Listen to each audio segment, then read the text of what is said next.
So I've worked with businesses doing cold email to over 100 different niches. And some of the most common questions I get asked is, how do I know if this niche will work for cold email? Or this is my product, this is my service, what niche should I go after? Because of this, I've done this exercise a bunch and I know what burns money and what prints money. In this video, I'm going to go through the exact process that we use to validate if we think this is a smart niche to go after, so you can do it yourself. So you're going to be watching this video if you either have a product or offering that serves a wide market. If you're thinking about, let's say you're a business brokerage, e.g. you can sell a wide range of different businesses, or you've got marketing services that can be, applied to a wide range of different businesses. And you're probably wondering, okay, I've got this product to offer. What niche should I pick? And yes, I say niche over niche because I'm from New Zealand.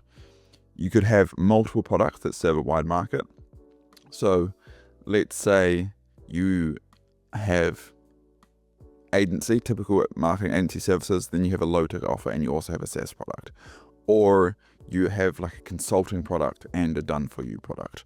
Or you're like a procurement company that can get involved in multiple layers on a bid, a deal, or project.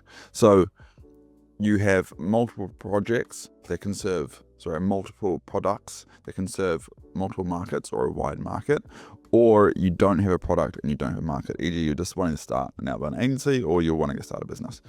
And if you're in either of these boats and want more sales velocity, picking a niche is arguably one of the most important things. It's the backdrop, it's the environment in which you're going to play in. And why it's important is because what we're trying to do here is we're trying to find an arbitrage opportunity with cold email. We're trying to say, what is something that has a relatively low cost per sale that generates a high lifetime value per customer? That is the game here. And you want to look at it through that lens pretty much at all times when it comes to decision making. That essentially means that there's a high ROI with the outbound in an industry that we can scale. Right? This is another part. An industry that we can scale. I'm not going to call it an arbitrage opportunity if you do outreach for like a week and then you've gone through your whole market. It's something that has to be consistent. So when we're looking on the cost side of this equation, we're looking at the domain cost, the email cost, the lead scraping cost, the lead enriching cost, the lead verifying cost, software costs, smart lead, instant link, etc. Sales costs. So if you are, let's say, an owner or founder watching this video, then maybe it's just, this would be under time input, but often there's a sales team, sales costs, appointment setter, closer, etc. So these are the costs, these are the inputs. Then we're looking at the outputs of the system, which is going to be the lifetime revenue. I'm just using revenue in this case. You could probably use profit if you want to figure this out properly. But I don't know the margins on a lot of the companies we work with, so I typically talk about revenue here. The referrals that they generate you. So what this means is one deal will often land you repeat business or referral business if you deliver a good job. So that is part of the outcome that you get. Testimonials, referrals, I'll talk about referrals, sales repetitions. So even if you don't close, let's say you don't close a bunch of leads, you get more reps and you get more market research and you learn a whole lot by doing that. Delivery repetitions, right? So every person that you do close, they go through fulfillment, you get better at fulfillment, okay? Also things on the side, if you do cold emails, you'll be like, my web traffic has spiked. People are viewing my YouTube channel more just because I'm doing cold email, okay? And so you are actually getting traffic to your LinkedIn and all these places where they can find you. So ideally, you're picking a niche where there's a high lifetime value and the cost per lead is low. So for some examples, and I think these are relatively accurate, they're from my understanding of the clients. Kitchen remodeling companies interested in marketing services. Typical cost per lead is around like $80 in costs. If we're talking about these sorts of costs. The leads per closed deal, 9. So the cost to acquire a customer, if we're just looking at these costs, and again, we're just looking at these costs. I'm not looking at the sales costs or time input here. The cost to acquire a customer, 720, LTV 10,000 plus. Law firm interested in marketing services, typical cost we can generate lead. Way harder to generate these leads from what we've found. If you're amazing on this, fantastic. Leads per closed deal, cost to acquire a customer, LTV, right? Still makes sense. Lighting procurement company, again, expensive to generate leads, $250.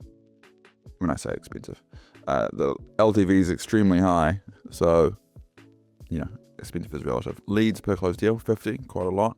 Cost to acquire a customer then is 12,500. Right. M&A firm, we can typically generate leads for around $50. Leads per closed deal, 250. So the cost to acquire a customer, 12,500. LTV, 300k plus. As I said, I'm not 100% sure. So these are what we're looking for, right? We're looking for niches where the maths, where we look at it and say, good deal, I'll take that deal. Okay. There's other things that are important when it comes to picking a niche. Okay. We have a few lines of text to persuade the prospect, and the more specific we are, the more believable. Meaning that, I use this analogy when I talk about this, but let's say you're playing basketball on the weekend and you sprain your right ankle really badly and you need some painkillers, and you go to the medicine cabinet and there's painkiller and then there's sprained right ankle playing basketball painkiller. Which one are you going to take and why? You're going to take the one specific to your situation because you are going to believe it works to a higher degree because it's more specific to your situation. Right? And that's why I think Panadol got sued for selling paracetamol when it was just the same as all the other paracetamol, but they charged more for it because it was more specific to the situation, and so it was more believable, and so it was higher value. By picking a niche, you can be more specific, and by being more specific, your outbound copy is better. I'm almost going to say by being vague, you will not succeed and you won't get calls booked. So you have to be specific, and picking a niche allows you to be specific in the angle, in the video, in your sales process, in your case studies, in your testimonials, in your landing pages, in the words that you use in your sales process, and how you package things and how you price things, and your fulfillment team and the jargon that they use, and your onboarding. It helps to be specific around everything, which just in itself makes the buy-in greater from prospects to leads to clients. Okay? That is why, like in the marketing space, right? Typically, a law firm is going to go and work with a law firm marketing agency, not just a general marketing agency, even if they do exactly the same thing, because they assume that these people are specific about law firms, so they're going to do a better job, right? And that is a logical conclusion to come to. If you're not specific, they will not believe you. If they do not believe you, they will not reply. It takes your lead cost to infinity. If they don't reply, you're screwed. So there's three main aspects when picking a niche. So these are what I look at when someone comes to me and says, hey, who should we go after? So your authority, your offer, you, and this is I'm going to put in this like LTV, meaning how much can you make per customer in this niche, right? The niche size and niche accessibility, how easy is it to scrape the leads? How big is the lead list that we can scrape? The niche exposure or stimulus fatigue. And what this means is how often do they get cold emails pitching similar services, right? Dentists, if you're a marketing agency and you want to go after dentists, cool. There's going to be a lot of other marketing agencies emailing these dentists. So there's going to have high stimulus fatigue, meaning that what you do is less exciting to them. And I'll dive into that. Ideally, you are an authority with a great offer in a massive niche that has never received a cold email before. And you have a massive lifetime value of a customer, so you can spend lots of money to acquire a customer. This is the ideal situation. Okay, that's what we're looking for. Size. So this is the only one that I would say is compulsory. Why? Because if the niche is too small, then cold outbound, at least the way that we do cold outbound, is not the appropriate mechanism, and that's fine. There can be other mechanisms. You don't have to use the cold outbound, cold email with video mechanism. You can call them. You can send them pizza. You can do a whole lot of other things. But if the niche is too small, I'll just say it's probably not appropriate for this mechanism. A realistic call booking rate is between 0.1, 0.2 and 1%. 1 in 100 leads, 1 in 500 leads. Let's take an average of 0.4. So you kind of want a minimum of 4 calls a week, and so that you want a minimum to reach out to 1,000 leads per week. And ideally, you don't want to reach out to a company more than every 3 to 4 months, let's say 15 weeks. So you need a lead list of 15,000 companies. And I would actually say this is quite high.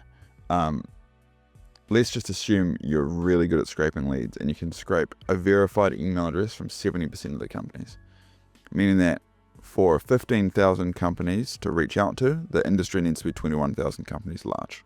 Okay, this number varies quite a lot, which obviously changes this number. If you want to go after something smaller, then I would recommend going after adjacent niches. For example, if you wanted to go after like mold remediation services, you could also go after like adjacent fire remediation, water remediation, other remediation services, and you can just go after the remediation niche as a whole. Or you could do the remediation niche, and then you could do like the remodeling niche as a whole. And so you could pick adjacent niches to make sure that you get above this 21,000 threshold. We're really looking, if someone's around 20,000, we'll typically pick 2 niches and we'll go another one. We ideally want something around 50,000. Why? Because we want to be able to scale and scale a lot. I mean, in an ideal world, your niche is in the hundreds of thousands, or you have multiple niches that are in 100,000. Because the ideal situation here is you look at this and you're like, man, this is our most profitable channel, and if done right, like it probably will be your most profitable channel.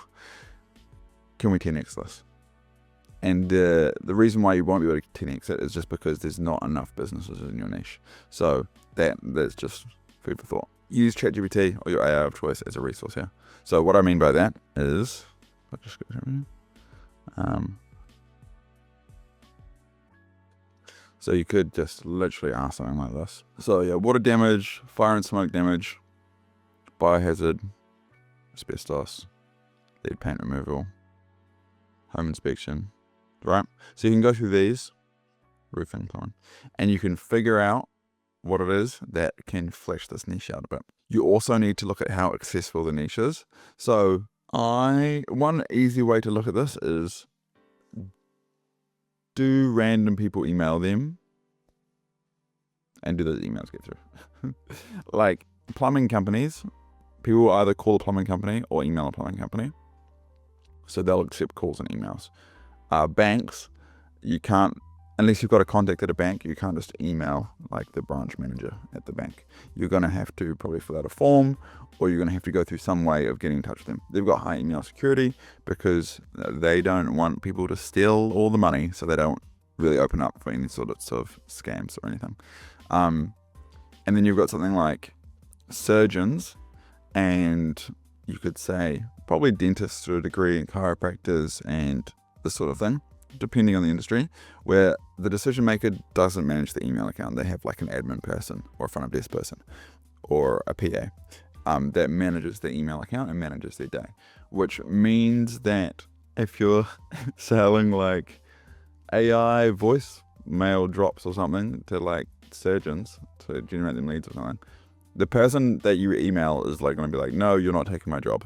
I'm not interested. So again, 2 ways that makes a niche inaccessible is if they've got a niche with high email security.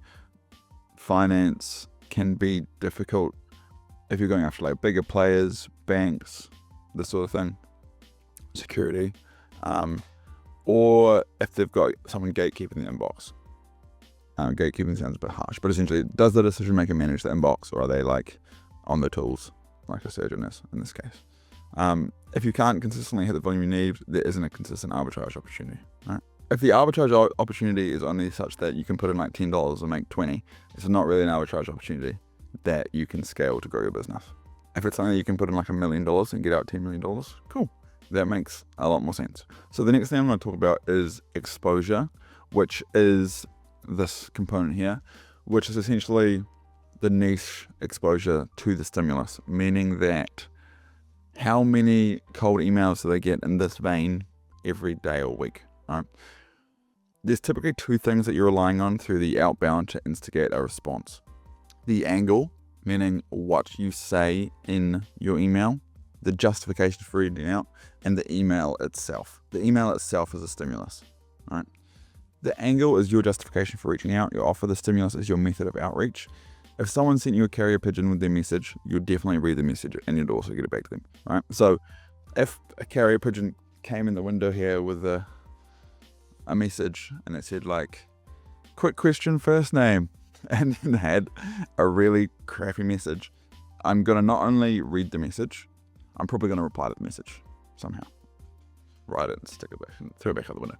Why? Because the method that the outreach got to me was intriguing enough. There's no fatigue there. There's no stimulus fatigue there.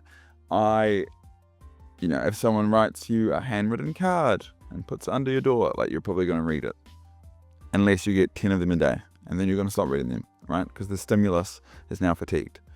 You're like, I know what this is. I got bored of this. Da, da, da. So what I mean by that is we're big proponents of doing video and email, right? And some niches, industries, don't receive any of them. So it's a novel thing. So even if the angle isn't that appealing, the stimulus instigates a response regardless. So as I said, if everyone started sending carrier pigeons and you get like 15 a day, you'd stop reading them, right? Because the stimulus is fatigued. It's subconscious, right? I heard Charlie Morgan explain this as well. Essentially how he said it was, think about wearing clothes. If you put clothes on like a caveman that had never worn clothes before, they'll be hyper conscious that there's something touching their skin all day. But because you're used to it, subconsciously you just filter it out. And so in some industries, your emails are literally just filtered out as noise, and in some industries they're not. Okay, so you want to find industries where they're not filtered out as noise. You're just going to have a better success rate. Dentists get obliterated with cold emails. This makes it harder. Gutter cleaning companies get way less, makes it easier. The same offer will perform better in a niche with less cold emails. So let's just take these, right? Water damage, fire and smoke, biohazard. These people probably get way less emails than like HVAC, roofing, plumbing. But then like crawl space, probably don't get many. Basement waterproofing, don't get many. These guys probably don't get many. So we want to pick niches that are more niche because they're less likely to have big agencies just going after them. And when I say agencies, bigger companies going after them. So if you are looking at who you can serve, you can test it, but I would look at it and be like, which of these seem more obscure? Because the more obscure the industry or niche, the less likely it is that they're going to get these sorts of emails all day. Okay. So your authority will also dictate the niche you should go after, like 100%. And that is why most like cold email agencies start with going after agencies, because they feel comfortable talking about their problems and talking to them because they know them, right? If you grew a biohazard tech company and now you're wanting to do outreach, you could do outreach quite easily to biohazard tech companies because you understand their jargon, their words. You might be an authority in the space. You might already have these connections. So when you're looking at the smorgasbord of different niches you can go after, think about which ones you have any authority or people rapport in the space, because it's going to make it easier. If you're going to want to be able to make YouTube videos like this and talk to them and understand their problems. Okay, so your authority makes a lot of sense. For example, this is a marketing agency client that works with chiropractors. He has over 100 chiropractic clients. Because of this, he can be very aggressive with his offers because of him, because he's good, right? So he can say, I've got 17 patients that are looking for a clinic in your area. Can you take them? We can also call them and book them in so you don't need to pick up the phone, right? Super compelling offer. Chiropractors are a saturated niche, but of course this offer works very well. So if you can only work with a limited niche, then you just have to make it work, and no niche is perfect. I also want to say the LTV of the niche is also super important. So for example, we're working with like an M&A firm, and they might find like, yes, we can go after dentists or plumbing companies, right? Let's just say if their LTV is 3 times as big for plumbing companies than it is for dentists, then we can spend 3 times as much money in the leads for plumbing companies, right? So how much money a contract is worth, or a client is worth, or a project is worth in that particular niche is also going to dictate this, right? And in all honesty, people come to us and they'll say, I want to work with lawyers because lawyers pay me lots of money and they're easy to work with. And that is 100% a factor when considering your niche. But if you get no leads, then it doesn't matter. Okay, so you also need to pick a niche that you can generate good lead flow, and that's what these other things are looking at here. What I've also done is there's going to be a link below this video to a whole lot of niches that we've seen success with. I have also put in how many companies there are in the US, because most people watching these videos are doing outreach to the US. If you're not doing outreach to the US, then that is fine. You can just use Google or ChatGPT to find them. But again, there should be a link to this below this video. After watching this, if you want to go after a niche that you think has strong potential for cold email and you want someone to help you with that process, there should be a link below this video to a call, or a link to a call with either myself or be somebody else in my team, and we can see if there is some crossover there. And if you want to see exactly how we build out cold email campaigns from start to finish, there is a 90-minute video on screen now. You can click through and watch that. I'll see you there. Peace.